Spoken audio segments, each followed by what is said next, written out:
नमस्कार दोस्तों। मैं आज आया हूँ आदिम जनजाति राष्ट्रीय संग्रहालय नई दिल्ली में झंडेवालान के पास, मेट्रो स्टेशन के पास ये अवस्थित है। यहीं मैं आज आया हूँ। आज मुझे यहाँ देखने का अवसर मिला। तो जो पहली प्रतिमा है, जो पहला उल्लेख है म्यूजियम में, संग्रहालय में, आप देख सकते हैं भगवान बिरसा मुंडा जी का है। भगवान बिरसा मुंडा के बारे में हम सभी जानते हैं कि उन्होंने जो है आदिवासियों के लिए, जनजातियों के लिए और देश की आज़ादी के लिए जो है उन्होंने संघर्ष किया, अंग्रेज़ों के साथ संघर्ष किया और उन्होंने अपने जीवन का बलिदान दिया। उनका जो उलगुलान है वो आज भी अधूरा है। आज भी हम लोग जो है संघर्षरत हैं और बहुत सारी ऐसी चीज़ें हैं जिनके बारे में हम सभी जानते हैं। तो भगवान बिरसा मुंडा जी को जो है श्रद्धांजलि, उनको नमन, उनकी जो शहादत को हम नमन करते हैं और हम यहाँ से जो है शुरुआत करते हैं। पहली प्रतिमा जो है इस म्यूजियम में, जो संग्रहालय में है, वो भगवान बिरसा मुंडा की है। धन्यवाद। मैं धीरज कुमार निर्भय, दिल्ली विश्वविद्यालय से। यहाँ से मैं शुरुआत होती है भगवान बिरसा मुंडा जी की प्रतिमा के साथ जो है यह शुरुआत होती है। यहाँ से हम जो है शुरू करेंगे और पहली प्रतिमा है और यहाँ से जो हम शुरू करेंगे। ये देखिए, जो जनजातीय संग्रहालय का जो है आधुनिकीकरण किया जा चुका है। यहाँ पे जो है टीवी लगी हुई है। यहाँ पे जो है आधुनिक जो है मशीन लगी हुई है, इसमें आप सर्च कर सकते हैं और हम देख सकते हैं। ये देखिए, अपनी जो है रानी गोदुल्नी जी की भी तस्वीर लगी हुई है। रानी गोदुल्नी के बारे में हम सभी जानते हैं कि रानी गोदुल्नी जो है वो आज़ादी, भारत देश की आज़ादी के लिए जो काम किए। उन्होंने अपना जो है बहुत संघर्ष किया। उन्होंने, ये मणिपुर की थी, नागा समाज से आती हैं। नागा समाज की रानी गोदुल्नी नागालैंड की रही हैं। उनके बारे में हम सभी, पूरा देश जानता है। उनके साथ जो है उनका देश की आज़ादी के लिए संघर्ष को भी लोग जानते हैं। ये देख सकते हैं, दो नागा सिपाही हैं, संभवतः नागा सिपाही ही हैं। रानी गोदुल्नी जी के साथ इनको रखा गया है यहाँ पे और प्रदर्शित है। इस संग्रहालय में आकर के आप जो है देख सकते हैं। आधुनिकीकरण भी संग्रहालय का हो चुका है और यहाँ पे जो है ठक्कर बापा जी, जिनके नाम पर यह संग्रहालय जो है, जिन्होंने जो है इस संग्रहालय को बनाने में बहुत योगदान दिया है, ठक्कर बापा जी।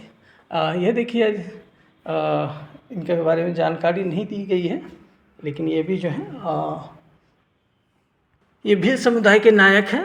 नाम यहाँ पे नहीं दिया गया है, लेकिन जो है भील समुदाय के नायक है वो, उनकी यह जो है मूर्ति है यहाँ लगाई गई है। ठक्कर बापा संघ की जो स्थापना हुई है म्यूजियम की, और उनके बारे में यहाँ पे जानकारी दी गई है। और ये है ठक्कर बापा की जो है एक प्रतिमा जो है यहाँ पे उनकी याद में लगाई गई है, ताकि जो भी लोग इस जगह को आएंगे, इस म्यूजियम को देखने आएंगे, वो यह जो है इनके बारे में भी जान सकें कि आखिर वो कौन सा व्यक्तित्व था जिन्होंने इस आदिम जनजाति का जो है संग्रहालय के लिए काम किया, आदिम जनजाति लोगों के लिए काम किया। और यहाँ पे हम लोग देखेंगे, ये देखिए मोरारजी देसाई जी का ये जो है कि यह एक जो है तस्वीर यहाँ लगी है बहुत अच्छी सी। मोरारजी देसाई है, गोविंद पंत जी का है, और गोविंद वल्लभ भाई पंत, उनका जो है, उनकी जो है तस्वीर यहाँ लगी है, बड़ी सी तस्वीर है। अब अंदर चलते हैं और अंदर जो है हम सब ये देख रहे हैं, यह हथियारों की प्रदर्शनी है। देश के देश की विभिन्न जनजातियाँ जो हैं उनका क्या क्या, उनका जो हथियार है, वो लोग क्या क्या हथियार इस्तेमाल करते रहे हैं, आज से नहीं, प्राचीन काल से जो हथियार इस्तेमाल करते रहे हैं, उनका उल्लेखन, उनका दृश्यांकन यहाँ पे किया गया है। और यह बहुत ही मनोरम है और एक सुखद अनुभूति जो हम सबों को यहाँ मिलती है, वह एक सुखद अनुभूति कि जो हमारी जनजातियाँ हैं, जो हम लोग हैं, हमारा इतिहास क्या रहा है, हम लोगों का क्या इतिहास रहा है, हम सभी इन चीज़ों से भली भांति जान सकते हैं। और जब हम इस जगह को आएंगे तभी हम जान सकते हैं। इतिहास को समझने के लिए ये अस्त्र शस्त्र बहुत ही महत्वपूर्ण है। हम सभी जानते हैं कि जो आज भी हम लोग को पूजा करते हैं, भगवान मानते हैं, देवी देवता मानते हैं, गोसाई मानते हैं, कुल गुरुदेव मानते हैं, कुल देवता मानते हैं, तो उनके हाथों में कोई न कोई शस्त्र रहता है। तीर है, धनुष है, भाला है, त्रिशूल है, फरसा है, कुछ भी कई तरह की चीज़ें हैं, कुल्हाड़ी है और भी चीज़ें हैं जो यहाँ पे आप देख सकते हैं। और बहुत ही खूबसूरत ये जगह है। इस म्यूज़ियम में आकर जो है हम सभी देख सकते हैं, भाला है, बल्लभ है, तरह तरह के हथियार हैं, माँ काली का हथियार है। इन चीज़ों को जानने के लिए हम समझने के लिए हमें यहाँ आना चाहिए। बंदूक भी रखी गई है, यानी आदिम काल से लेकर के हम पाषाण काल को छोड़ दे रहे हैं, क्योंकि पाषाण काल का यहाँ इसमें नहीं दिखाया गया उस ढंग से। लेकिन आदि का जो धातु के इस्तेमाल हुए हैं, धातु के अस्त्र शस्त्र जो इस्तेमाल हुए हैं, लकड़ी के अस्त्र शस्त्र जो हुए हैं, बाँस के जो हुए हैं, उनको यहाँ बहुत ही बेहतरीन ढंग से दिखाया गया है। हम सभी आकर के यहाँ पे जो है इसका लाभ ले सकते हैं, बच्चों को भी लेकर आ सकते हैं। और यह देखिए आधुनिक जो है आधुनिक दृश्यांकन लगा है, इसमें आप टच करके जो इस चीज़ को देख सकते हैं। ये देखिए टोपी है, देश के कई विभागों में ये पहनते हैं लोग, किसान हैं, आदिवासी हैं, ये सभी लोग इस तरह के चीज़ें का इस्तेमाल करते हैं। यहाँ देखिए तरह तरह के बर्तन देखने को मिल रहे हैं। घरेलू कामों में, सार्वजनिक कामों में किस तरह की चीज़ों का इस्तेमाल होता है, सब प्राकृतिक रूप से है, नेचुरल है। जो है चमड़े से बने हुए, लकड़ी से बने हुए, बाँस से बने हुए, और बहुत ही खूबसूरत चीज़ें जो है देखने को मिले। टोकरी देखिए, डोलची देखिए, ये तो बहुत ही महत्वपूर्ण है। यह शादी ब्याह में हम लोग के यहाँ भी दिया जाता रहा है। मैं बिहार का हूँ, बिहार में भी इसका इस्तेमाल होता रहा है।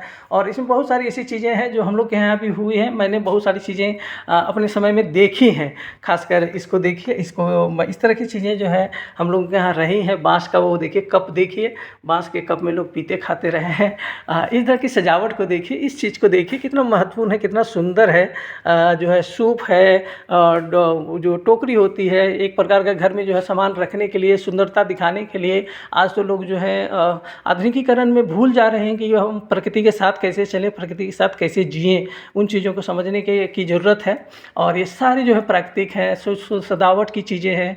तो सजावट में किस प्रकार, ये देखिए तार के पत्तों का बना हुआ है, बिल्कुल ही बहुत ही सजाती है। मछली पकड़ने के लिए ये जो है दिखाए गए मछली पकड़ने वाली चीज़ें हैं, उसमें मछलियाँ पकड़ते हैं। ये घरों में पहला थैला जो है जिसको हम लोग कहते हैं, उसमें हम लोग ये करते हैं। ये चम्मच और ये करछुल, ये देखिए जिसमें चीज़ें बनाते हैं, भोजन बनाने के लिए हम लोग इस्तेमाल करते हैं। वो देखिए इस तरह की चीज़ें हैं। आप आके यहाँ देख सकते हैं, अपने बाल बच्चों को भी लेकर के आइए और ख़ुद भी देखिए, क्योंकि बहुत ही महत्वपूर्ण है। जब तक हम अपने उस प्राचीन समाज के साथ नहीं जुड़ेंगे, प्राचीन समाज के लोगों के साथ नहीं जुड़ेंगे, प्राचीन जो कला है हमारी है, उनको समेट कर नहीं रखेंगे, तब तक जो है हम आधुनिक के साथ। ये देखिए बक्सा, देखिए किस प्रकार का सुंदर सा बक्सा है, बक्सा है ना, कितना सुंदर है ये। और ये भी चीज़ें देखिए।